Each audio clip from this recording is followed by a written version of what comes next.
श्वेता शशिकांत त्रिभुवन sister आहेत. Sister, तुमचं आमच्या मंडळीमध्ये स्वागत आहे.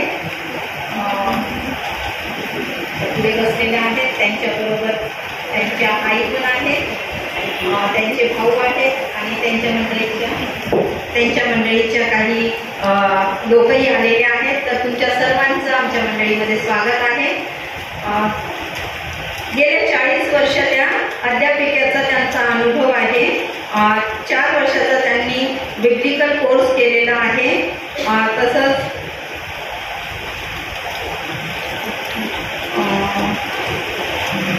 पंख नावाचे त्यांचे पुस्तक ॲमेझॉनवर उपलब्ध आहे. स्वतःचे यूट्यूब चॅनल आहे. त्यातून त्या आनंदी राहण्याचे तंत्र ऑसिस सिरीज मधून सांगत असतात. विविध मासिकात त्या लेखन करत असतात. विविध ठिकाणी त्यांचे अनेक ठिकाणी संदेशाला पण त्या जात असतात आणि आपल्याही मंडळीत पहिले त्या आलेल्या आहेत आणि आपण एक अनुभव घेतलेला आहे. त्या एज्युकेशनवर पुणे युनिव्हर्सिटीमधून PhD करत आहेत.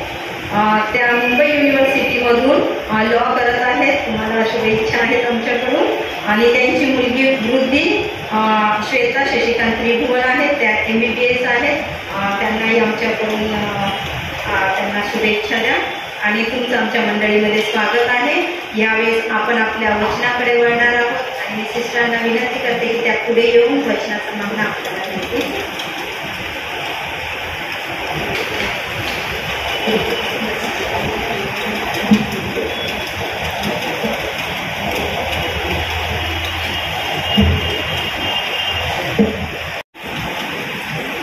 आपल्या सर्वांना माझा प्रभूमध्ये प्रेमपूर्वक सलाम. सर्वात प्रथम मी देवाचे आभार म्हणते की देवाने मला त्याच्या वचनामध्ये बोलण्याची संधी दिली. त्याचबरोबर आपल्या चर्चचे पालकसाहेब रेव्हरंड नितीन गायकवाड साहेब, पास्टरेट कमिटी यांचेही मी आभार म्हणते की त्यांनी मला इथे निमंत्रित केलं देवाच्या वचनात बोलण्यासाठी. आभार मी माझ्या कुटुंबाचे सुद्धा मानेन, कारण देवाचे खूप आभार आहे की मी जिथे जिथे संदेशाला जाते तिथे तिथे माझी आई या वयात सुद्धा माझ्यावर येते. तो नाही मिळत एक मानसिक सपोर्ट राहतो. माझी मुलगी डॉक्टर वृद्धी शशिकांत त्रिभुवन, जी खरं तर MD झालेली आहे गायनेकोलॉजिस्ट आहे. जी आता काही काळापर्यंत आपण मुलांना मोठं करत असतो, त्यांचा सपोर्टर करत असतो, पण काही काळानंतर ते आपले सपोर्टर होत असतात. त्यामुळे तिचा काय मला पाठिंबा असतो म्हणून मी देवाचे आभार म्हणते. आता माझ्याबरोबर मी आता इथे बोलणार आहे म्हटल्याबरोबर माझा भाऊ आला आहे उत्तम रघुनाथ पवार, त्याची मुलगी झाली सरला उत्तम पवार, माझे धीर रविकांत शशिकांत त्रिभुवन आणि बुद्धी इथे नसते, त्यामुळे जणू काही ही माझीच जबाबदारी आहे असं समजून माझ्याबरोबर काय मिळाली माझी भाजी अश्विनी उत्तम पवार. या सर्वांसाठी मी देवाचे आभार म्हणते आणि मंडळीचे आभार आहेतच. तुम्ही इथे आहात म्हणून मी वचनामध्ये बोलू शकणार आहे. आज मी तुम्हा सर्वांसाठी जो मन्ना घेऊन आले आहे तो आहे एस्तर या ग्रंथातील 4था अध्याय.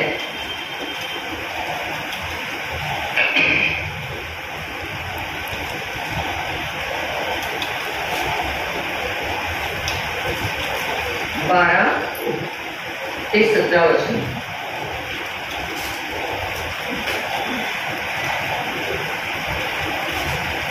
तेव्हा अथर्वाने एस्तेरचा हा जबाब मर्दखायाच्या कानी घातला. मर्दखायाचे एस्तेरच्या उत्तराला हे प्रत्युत्तर होते, इथे सारे यहुदी मारले जात असताना तेथे राजवाड्यात तू वाचून राहशील असे का वाटते तुला? अशा प्रसंगी तू जर गप्प राहशील तर देव दुसऱ्या मार्गाने यहुदी लोकांना वाचवेल, परंतु तुला आणि तुझ्या नातेवाईकांना मरावे लागेल. देवाने अशा प्रसंगासाठी तुला राजगडात आणलेले नसेल कशावरून? तेव्हा एस्तेरने मर्दखायाला हा उलट निरोप पाठवला, जा आणि शूशन शहरातील सर्व यहुदी लोकांना एकत्र गोळा करून तुम्ही सर्वजण माझ्यासाठी उपवास करा. 3 दिवस आणि 3 रात्री अन्न घेऊ नका किंवा पाणीही पिऊ नका. मी आणि माझ्या दासी देखील तसाच उपवास करू. राजाला भेटण्याची सक्त मनाई असली तरी मी त्याला भेटण्यासाठी राजमंदिरात जाईन. मग राजाज्ञेचे उल्लंघन केल्याबद्दल मला मरण आले तरी हरकत नाही. तेव्हा एस्तेरने सांगितले त्याप्रमाणे मॉर्देखायाने केले. आपण प्रार्थना करूया. पवित्र पवित्र पवित्र अशा परमेश्वरा, आकाश पवित्र उत्पन्न करता आज मला छानशी प्रभाव दिली आहे त्याबद्दल मी तुझी मनापासून आभार मानतो बाप्पा. आज मी तुझ्या वचनातून बोलत असताना बाप्पा मी नव्हे तर तू माझा बोलता तुझ्या वचनाचा आमच्या जीवनामध्ये तू सुंदर करून बाप्पा पैसे तू धक्का करतो त्याच्या वाटून म्हणून एस्तेर हा ग्रंथ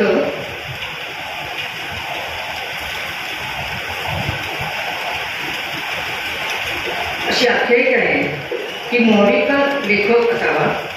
नंतर त्याला यहुदी मंडळांनी मान्यता दिली 530 ला. इतकंच मला एस्तेरच्या ग्रंथाबद्दल कळले. आपण एस्तेरची कथा पाहणार आहोत आणि एस्तेरने आपल्याला या जागतिक महिला दिनाच्या निमित्ताने काय सांगण्याचा काय संदेश देऊ इच्छिते ते पाहणार आहोत. आणि सर्वात प्रथम ते राहिलं माझं सर्वांना जागतिक महिला दिनाच्या हार्दिक हार्दिक शुभेच्छा. एस्तेर ही अनाथ मुलगी होती.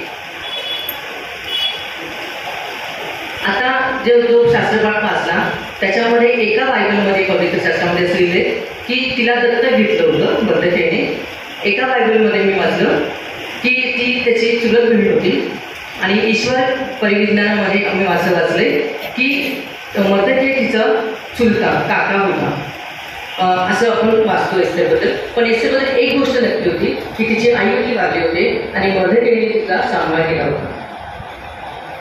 या एस्तेरच्या ग्रंथामध्ये 5 कॅरेक्टर आहेत. एक आहे राणी वस्ती, दुसरा आहे अहेश्वरस राजा, तिसरी आहे राणी एस्तेर, चौथा आहे मॉर्देखाय आणि 5वा आहे हामान.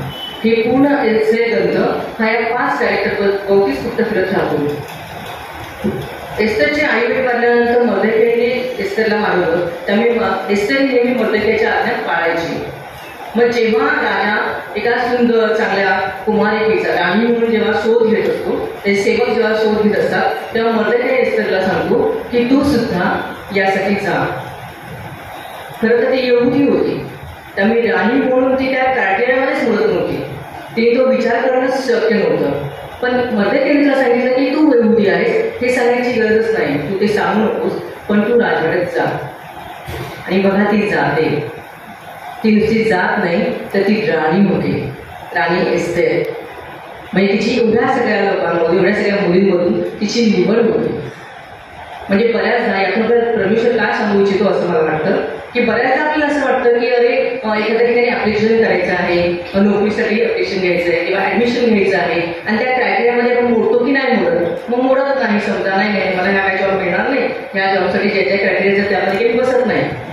म्हणून आपली इच्छा आहे आपण त्या कंपनीत नोकरी करावी, आपली इच्छा आहे आपल्या ऑफिसमध्ये नोकरीला असावं किंवा आपली इच्छा आहे आपल्या कॉलेजमध्ये ॲडमिशन घ्यायला हवं, पण त्या क्रायटेरियामध्ये मोडत नाही. म्हणून प्रयत्न करण्यापूर्वीच माघार घेण्यापेक्षा परमेश्वर आपल्याला काय सुचवतो, तू प्रार्थना कर, विश्वास ठेव आणि अर्ज तर कर.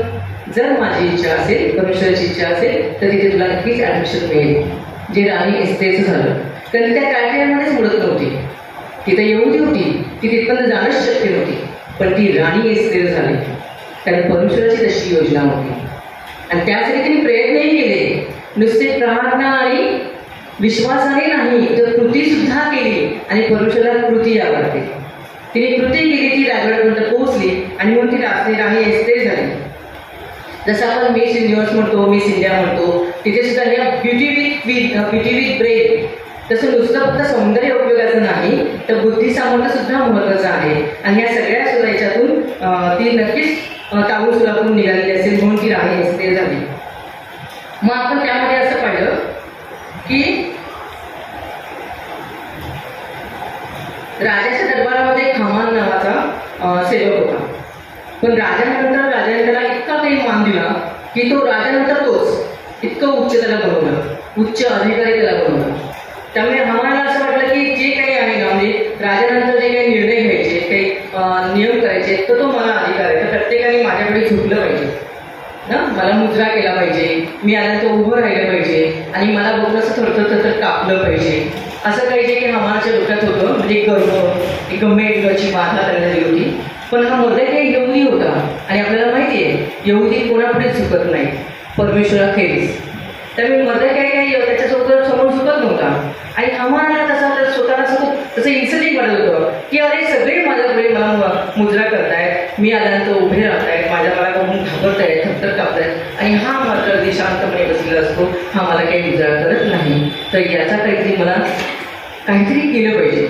मग त्याला असं वाटतं की आपण याला एकट्याला मारण्यापेक्षा सगळ्या यहुदी समाजाला जर मारलं तर जास्त चांगलं होईल. कारण आपण एकट्याला टार्गेट नाही करू शकत ना की यालाच का मारलं, याचं उत्तर द्यावं लागेल. त्याच्यापेक्षा पूर्ण यहुदी जे राजाचा अनादर करतात, राजाचं म्हणणं ऐकत नाही, असं काहीतरी आपण सांगून ह्या पूर्ण समाजाचाच आपण नाश करू शकतो असं तो विचार मनात आणतो. राजापर्यंत तो विचार नेतो आणि त्याच्यावर शिक्कामोर्तब होतो. मर्देखाईला जेव्हा हे कळतं की संपूर्ण यहुद्यांना मारलं जाणार आहे, यहुदी स्त्रिया, बालक, माणसं, तेव्हा मर्देखाईला काय वाटतं की आता आपण एस्थेरला सांगायची गरज आहे की तू जा आणि राजाचं मन बदल. कारण एस्थेर तर राजवाड्यात होती, मर्देखाई राजवाड्याच्या बाहेर होता. त्यामुळे राजवाड्यापर्यंत तो जाऊ शकत नव्हता, आत तर जाऊ शकत नव्हता. एस्थेर आतमध्ये होती, पण तरी सुद्धा तिथे एक नियम होता की राजाचा जो राजमहल होता त्या राजमंदिरामध्ये जाण्यासाठी सुद्धा राजाची परवानगी लागायची. आणि जर राजाची परवानगी नसेल आणि एखाद्या व्यक्ती तिथे गेला तर त्याला देहदंडाची शिक्षा असायची. त्यामुळे एस्थेरला जेव्हा हे कळतं की मर्देखाई जेव्हा त्याला सांगतो की तू जा आणि राजाचं मन बदल, राजाला सांग आपल्याबद्दल, कारण आपण सगळे यहुदी म्हणणार. तर त्यावेळेला तिचं म्हणणं असतं की मी जर तिथे गेले, मला तर परमिशन नाही ना, राणी जरी मी असते तरी मला राजाने बोलवायला हवं, तेव्हाच मी जाऊ शकते. जर राजाने मला बोलवलं नाही तर मी तिथे गेले तर मला सुद्धा देहदंडाची शिक्षा होईल. तेव्हा मर्देखाई त्याला म्हणतो आज आमचा नंबर आहे, कदाचित आम्ही आज मारले जाऊ असं तुला वाटत असेल किंवा असं हमानाला वाटत असेल किंवा राजाची आज्ञा ती पूर्ण होऊ शकेल, पण परमेश्वराला आम्हाला वाचवायचं असेल तर आम्ही वाचूच. पण तू त्या राजदरबारात आहेस, तू तरी कुठे सिक्युअर आहेस?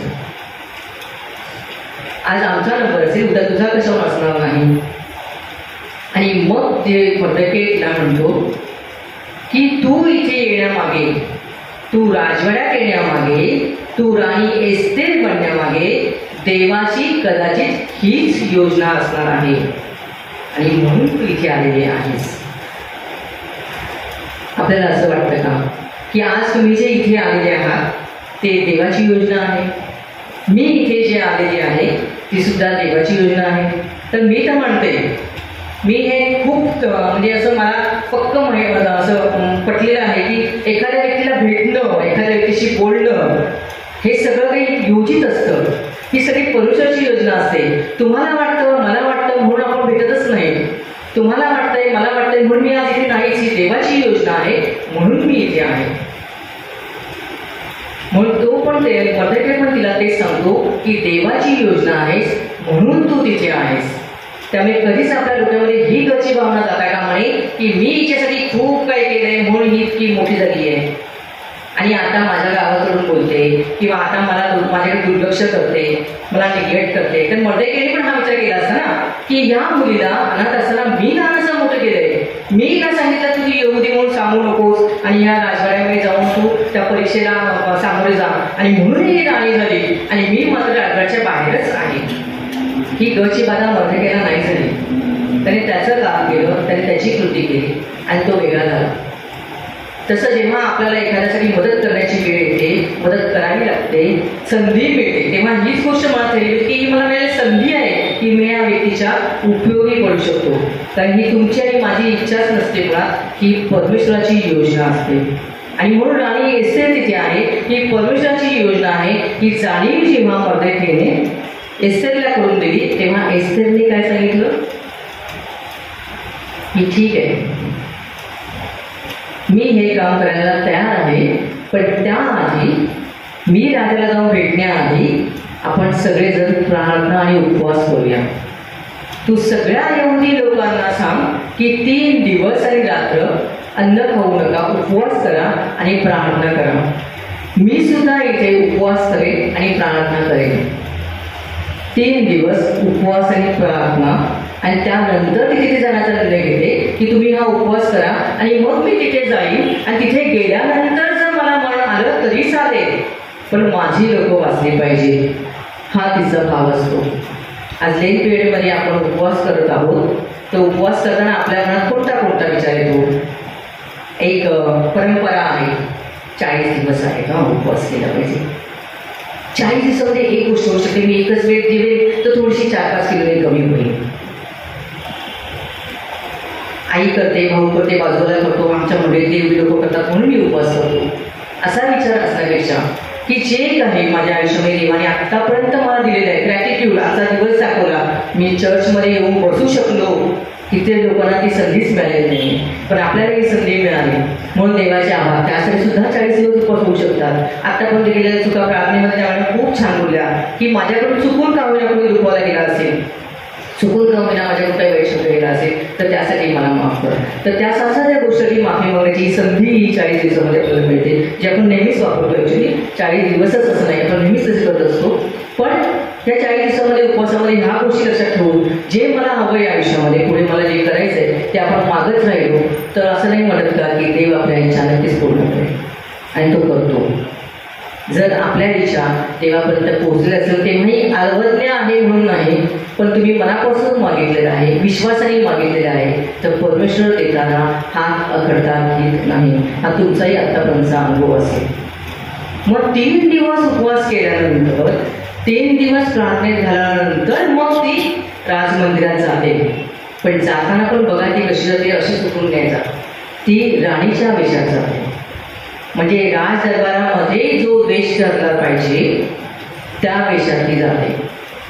ती जाताना तिचं जे राजदरबारामध्ये असलेलं जे स्थान आहे ते स्थान तिच्याकडे बघूनच कळायला हवं की राणी एस्तेर आहे, अशा वेशात ती तिथे पोहोचते. ती उपवास करते, ती प्रार्थना करते, ती राजदरबारामध्ये जाते आणि जाताना ती त्या वेशात जाते ज्या वेशाने तिच्याकडे बघून असं आपल्याला वाटतं की ती राणी एस्तेर आहे. आज आपण जेव्हा परमेश्वराकडे काही मागणं मागतो आणि आपली इच्छा असते की परमेश्वराच्या सानिध्यात मी कायम राहायला हवं, तेव्हा आपण त्या वेशात असतो का? वेश म्हणजे कपडे नव्हे, मी त्या अर्थाने नाही बोलत. वेश म्हणजे देवाची जी परमेश्वराची जी इच्छा आहे की सत्कर्म, तुम्ही कायम सत्कर्म करावे, वाईटाला सुद्धा बऱ्याने जिंकावं, ही जी परमेश्वराची इच्छा आहे ना. येशू ख्रिस्त ज्या पद्धतीने चालला त्याने दुःखी, दरिद्री, जे दलित, जे आजारी, कष्टी आहेत त्यांना ते येशू ख्रिस्ताने नेहमी मदत केली, त्यांच्याबरोबर तो राहिला, त्यांना आनंद देण्याचा त्याने प्रयत्न केला, आनंद दिला. तसं आपण करतो का? की एखाद्याचं वाईट झालेलं म्हणून आपल्याबरोबर आनंद होतं, माझ्यासाठी अशीच वागली होती म्हणून हिचं असं झालं असं आपण विचार होतो का? येत असेल तर लगेच माफी मागावी. माणूस आहोत, चुका होऊ शकतात, पण कायम जो कोणी ज्या कोणाला मदतीची गरज आहे तिथे मदत करणं आणि सत्कर्म करत राहणं हा आपला वेश आहे. जेव्हा आपण या वेशात राहू, आपण उत्तम फळं देऊ, तेव्हा नक्कीच आपण सुद्धा परमेश्वराच्या सानिध्यात जाऊ शकू. जसं एस्तेरने केलं, ती राजमंदिरात पोहोचली तर तिच्याकडे बघून लोकांना, तिच्या वेशाकडे बघून लोकांना वाटलं असेल की ही राणी एस्तेर आहे.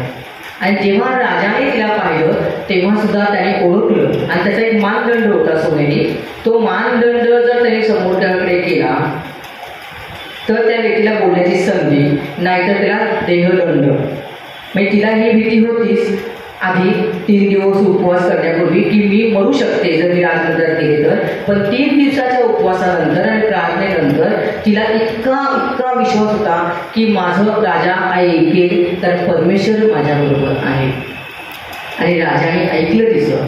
राजाने तिला ओळखलं आणि तिला विचारलं की तुला काय हवं ते माग, तू अर्ध राज्य जरी मागितलंस तरी मी तुला ते देईल, तुझी इच्छा माग, मी ती पूर्ण करेल. आणि तिने इच्छा मागितली. तिने पहिल्याच भेटीत त्याला नाही सांगितलं की मी यहुदी आहे आणि माझ्या एवढी जे माझे बांधव आहेत त्यांना मारण्याचा घाट घातला गेलेला आहे, त्यांना तो वाचव. देव बघा प्रत्येक वेळी देव चालवतो.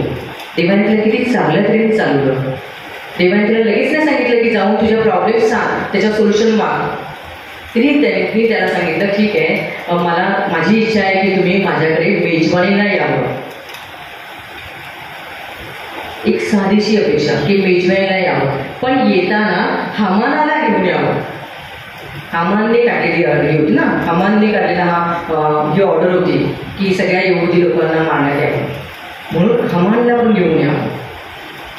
म्हणजे नुसतं राजाला बोलावून राजाचे कान नव्हते भरायचे, राजाला बोलून राजाला काही सांगायचं नव्हतं, तर हामान पण राजावर असायला हवा याची काळजी तिने घेतली. त्यासाठी देवाने तिला चालवलं आणि हामान पण खुश झाला. अरे वा वा वा, राजानंतर माझाच मान आहे संपूर्ण साम्राज्यामध्ये, आणि आता राणी सुद्धा मला इतकं महत्त्व देते की मी सुद्धा राजाबरोबर राणीच्या मेजवानीला जाणार आहे, राणी देत असलेल्या मेजवानीला जाणार आहे. या आनंदात हामान सुद्धा जातो.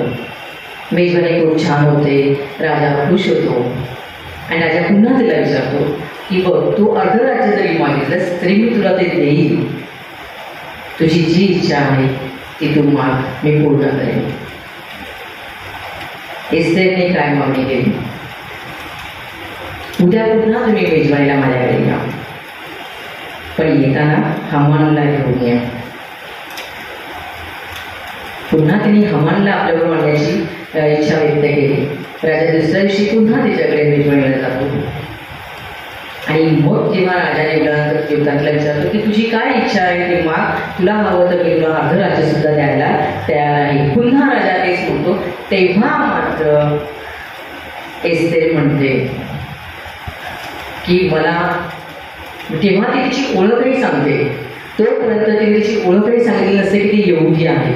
तेव्हा ती सांगते की मी यहुदी आहे, माझ्या हे यहुदी बांधवांना मारण्याचा घाट घातला गेलेला आहे. आणि मग राजा म्हणतो, विचारतो की कोणी घातलाय, कोण मारू इच्छितो तुझ्या लोकांना, कारण राजा आता अभिजात येणार आहे, कारण तो वाचवणार आहे. तर मग कोण मारणार आहे? तर ती सांगते की हा हामान. मग राजाला खूप वाईट वाटतं, राग येतो आणि राजा तिथून उठून बाहेर जातो. तो लगेच उत्तर देत नाही, तो तिथून बाहेर जातो आणि बाहेर गेल्यानंतर हामानला कळतं की राणीने आपल्या विरुद्ध काहीतरी राजाला सांगितलेलं आहे. हामान घाबरतो आणि तो राणीशी बोलायला राणीजवळ जातो विनवणी करायला, आणि त्याच वेळी राजा परत आतमध्ये येतो. आणि जेव्हा राजा आतमध्ये येतो आणि पाहतो, त्याला असं वाटतं की हा हामान राणीशी काहीतरी गैरवर्तन करतो आहे असं त्याला वाटतं. तो मोठ्या ते बोलतो. बोलल्यावर बाकीचे सेवक जे आहेत त्याला लगेच हामानला पकडतात आणि त्याला शेवटी शिक्षा होते फाशीची. ज्या फाशीचा सूर त्यांनी मदकेसाठी मानलेला असतो त्याच सुरावर हामानला फाशी दिली जाते. काय सांगतो आपल्याला त्याच्यात, काय शिकतो आपण यातून? की मदकेने दुसऱ्यासाठी खड्डा काढला होता, पण त्या खड्ड्यात तोच पडला. त्याला बाकीच्यांना मारायचं होतं, पण तो स्वतः मेला, कारण तो काही चांगलं करत नव्हता. तो जे काही करत होता ते वाईटच करत होता. आणि इथे सुद्धा बघा प्रत्येक ठिकाणी देवाने तिला चालवलं. म्हणजे जर त्यावेळेला तिने म्हटलं असतं चला राजाला बोलूया, राजाला मेजवानी देऊया, मग राजा खुश होईल, मग त्याला सांगूया. मग तिथे मग हामानाला कोण नाव सांगितलं, आपण हामानाला हामानचं नाव सांगितलं. मग राजा त्याच्या राजदरबारी त्याच्या सर्वात चर्चा वगैरे करेल, मग त्याच्यावर काही तोडगा करेल, मग तेवढा वेळ जाईल. तिने तेवढा वेळ जाऊ दिला नाही. तिने हामानला पण बोलावलं. म्हणजे जेव्हा राजाची राग येईल तेव्हा राजा लगेच निर्णय घेईल. निर्णय घेतल्याबरोबर बाजूला हामान आहे, लगेच त्याला शिक्षा होऊ शकेल. म्हणजे बघा देव कसं छान चालवतो. जसं प्रार्थनेमध्ये मी म्हटलं, त्या मॅडमने पण म्हटलं की तू बोलता बोलता हो. म्हणजे आपण जे काही बोलतो ते बोलणं सुद्धा देवाने ठरवलेलं असतं. ती कशी छान बोलते, ती कशी सांगते की राजा तू तर ये, पण तू हामानला येऊ नये. म्हणजे तिथल्या तिथे निर्णय विचार करायला संधीच नाही ना. म्हणजे कशी बोलते, हामानला सुद्धा काही सांगण्याची संधीच नाही की त्याने त्याचे काही खोटे नाटे आरोप करण्यासाठी किंवा नाही मी नाही असं काही सांगण्याची संधीच ते देऊ दिली नाही. लगेच निर्णय झाला आणि हामानला त्याच मर्यादेसाठी, ज्या मर्यादेसाठी त्याने सूळ उभारलेला होता, तिथेच त्याला फाशी देण्यात आली. काय शिकतो आपण या गोष्टीतून, या ग्रंथातून? की पहिली तर गोष्ट आपण ही पाहिली की एस्थेर त्या क्रायटेरियामध्ये मोडत नव्हती, तरी सुद्धा ती राजदरबारात गेली. राजवाड्यात गेली आणि ती राणी एस्थेर झाली. म्हणजे तिने कृती केली. विश्वास तर ठेवलाच, पण तिने कृती केली. दुसरी गोष्ट आपल्याला कळाली की जेव्हा मर्देकाने एस्तेरला जाणीव करून दिली की तू इथे येण्यामागचं सुद्धा देवाचं काहीतरी कारण आहे, देवाची योजना आहे, म्हणून इथे आहेस. आपल्या सगळ्यांना सुद्धा जन्माला येण्याचं काहीतरी कारण असेल, असायलाच हवं. जर आतापर्यंत ते आपल्याला कळलं नसेल तर ते आज तरी आता विचार करा, पूर्ण दिवसात विचार करा, जेवढा वेळ हवा तेवढा घ्या आणि ठरवा की खरंच मी जन्माला येण्यामागचं काय कारण आहे. अगदी त्यासाठी अगदी देशाच्या रक्षणासाठी जाऊन लढण्याची काही गरज नाही. घरात कुटुंबामध्ये सुद्धा अशी एखादी व्यक्ती असते की त्या व्यक्तीला आपली गरज असते, तिला मदत करून करणं हे सुद्धा त्यासाठी सुद्धा देवाने आपली योजना केलेली असते. एखाद्याचं शिक्षण आहे, एखाद्या घरामध्ये असा एखादा दुर्बल घटक असतो. उधळ्या पुत्र फक्त बायबलमध्येच नाही ना, उधळ्या पुत्र आपल्या आजूबाजूला असतात, आपल्या घरामध्ये पण असू शकतात. तर त्यासाठी आपण काही करू शकतो का? जे ज्येष्ठ नागरिक आहेत, आपल्या आई वडील म्हातारे झालेले आहेत, त्यांना आपली खूप गरज आहे. त्यावेळेला आपण त्यांना नुसता पैसा नाही, आपला वेळ, संवाद आपण त्यांनी सांगू शकतो का? ती त्यासाठी सुद्धा आपण देवाने आपली योजना केली ना. आपण घरामध्ये 3-4 आपली पिढी आहे, आपला 3-4 भावंड आपले आहोत, तर 3-4 भावंड सगळीच्या सगळी आई वडिलांना वेळ देतच निसर्गाला भाग नाही. पण त्याची मी नक्की असायला हवी की मी माझ्या वृद्ध झालेल्या आई वडिलांना वेळ देते, त्यांच्याशी मी संवाद साधते, त्यांच्याशी बोलते. तर त्यासाठी पण देवाने आपली योजना केली असेल ना. अशा साध्या साध्या गोष्टीमध्ये आपलं जन्माला येण्याचं कारण आपल्याला शोधायचं आहे. जे एस्तेरला कळलं, जे एस्तेरला कळण्यासाठी मदतीने सांगितलं की तू इथे येण्यामागचं काहीतरी कारण असायलाच हवं आणि ते कदाचित तू आपल्या यहुदी सगळ्या समाज बांधवांना तू वाचवू शकशील, म्हणून तू इथे आहेस. तसं आपण इथे का आहोत, देवाने आपल्याला जन्माला का घातलं आहे याचं शोधायचं आहे. आणि उपवास आणि प्रार्थना करणं ही तिसरी गोष्ट आपण यातून शिकलो की विश्वासाने मागितलं की ते मिळतंच. हा माझाही आत्तापर्यंत अनुभव आहे, तुमचाही असणार आहे. विश्वासाने मागितलं की ते मिळतंच मिळतं. फक्त एवढंच असतं की कधी कधी आपण आज उपवास केला, आज प्रार्थना केली की देवा काही असेल, फॉर एक्झाम्पल आपण काय घेऊया की एखाद्या ठिकाणी ॲडमिशन हवं आहे आणि आपण प्रार्थना केली की बाबा इथे इथे माझ्या मुलाला इंजिनिअरिंगला परीक्षा झालं आहे, इंजिनिअरिंगला ॲडमिशन हवं आहे, एवढे एवढे टक्के मला हवे आणि आज जाऊन मुलगा वगैरे पेपर देऊन आला, तो काही चांगला पेपर नव्हता. मी उपवास केला होता, मी प्रार्थना केली होती, त्याचा पेपर मात्र चांगला गेला नाही, असं आपण जेव्हा म्हणतो. आणि मग आपला विश्वास जन्मतो की पेपर तर चांगला गेला नाही, मी तर प्रार्थना केली होती, मी ते एवढं सगळं केलं, उपवास केला होता, आपण पेपर चांगला गेला नाही, म्हणजे काही चांगले मार्क मिळायचे नाही आणि मग काय त्याला ॲडमिशन मिळायचं नाही. असा 1 सेकंद आपल्या विचार आपला विश्वास घडला, 1 सेकंद तरी आपली प्रार्थना कोण ठरते की नाही. बघा कधी कधी असं होतं, पेपर लिहून आलाय आपला मुलगा किंवा आपण स्वतः सुद्धा तुमचा अनुभव असेल आणि पेपर चांगला गेल्याने आपल्याला असं वाटलं असेल आणि मग काही दिवसांत आपल्याला कळतं की त्यातला एखादा दुसरा प्रश्न जो असतो चुकीचा असतो आणि आपल्याला ग्रेस मार्क्स मिळून जातात, चांगले मार्क मिळतात ना. जर विश्वास असेल तर असं घडलंय ना की एखाद्या वेळेला असं होतं की ग्रेस मार्क दिले का तो पेपर प्रश्न चुकीचा होता आणि चांगले मार्क मिळाले. किंवा ॲडमिशन जिथे घ्यायचं आहे तिथलं त्यांचं ते त्यांनी जे ठरवलेलं असतं की 90% 80% तेच कमी झालेले आहेत आणि तिथे ॲडमिशन होऊन जातं. तर त्यासाठी काय हवं, विश्वास. तो एका सेकंदासाठी सुद्धा दडू न देणे, एवढं आपण केलं तर परमेश्वर आपल्याला कधीच सोडत नाही. कारण त्याने आपल्याला हा शब्द दिलेला आहे, त्याचं वचन आहे, तो आशीर्वाद आहे की मी तुम्हाला कधीच सोडणार नाही, मी तुम्हाला कधीच टाकणार नाही. त्याच्यावर जगताच्या अंतापर्यंत मी तुमच्याबरोबर असेल आणि तो आपल्याला कधीच सोडत नाही. फक्त आपल्या विश्वासावरच सर्व गोष्टी अवलंबून असतात. आणि ती चौथी गोष्ट आपण पाहिली की परमेश्वराला आवडणारी राजकीय वस्त्रे परिधान करणे, ती जी सत्कर्म करणे, मी आता म्हटलं वाईटाला करायला चिंतणे, उत्तम फळ देणारे असे परमेश्वराला आपण अपेक्षित आहोत. तेव्हाच आपल्याला परमेश्वराचे सानिध्य लावणार. जेव्हा आपण 1 पाऊल चालतो तेव्हा देव 99 पावलं चालतो. एस्तेरने प्रार्थना केली, एस्तेरने उपवास केला आणि ती तिच्या राजमहालात नाही बसली, ती तिथून उठली, ती राजापर्यंत पोहोचली आणि तिथे तिने जी कृती केली त्या कृतीबरोबर तिने 1 पाऊल चालले, देव 99 पाऊल चालला. देवाने तिला तिथे जाऊन बोलायचं काय, बोलवायचं कोणाला आणि कधीही बोलायचं, कधीही बोलायचं हे सुद्धा खूप महत्त्वाचं आहे ना. कधीही बोलायचं हे सगळं देवाने चालवलं आणि त्यामुळे मर्देकायला त्याला मारायचं होतं पण तो सामान मात्र फासावर गेला. हे सुद्धा आपल्याला इथेच समजतं. आणि म्हणून जरी आपण जागतिक महिला दिन साजरा करत असतो तर महिला दिन हा एका दिवसाचा असूच शकत नाही, तो रोजचाच असायला हवा. कारण आपण आपलं कुटुंब सांभाळत, आपण आपली नोकरी करत असतो, नोकरी सांभाळत असतो. आणि म्हणून मी कधीच म्हणणार नाही, आणि आता तर ती परिस्थिती पण नाही दिली की स्त्री खूप अबला आहे, खूप गरीब बेचारी आहे, असं स्वतःला कधीच म्हणायचं नाही. कारण आपण खूप स्ट्रॉंग आहोत, कारण आपण देवामध्ये खूप विश्वासात वाढणारे आहोत. त्यामुळे देव असा विश्वास धरून चालायचा की देव मला कोणत्याही स्थितीत सोडणार नाही, टाकणार नाही, तर तो कायम माझ्याबरोबर असेल.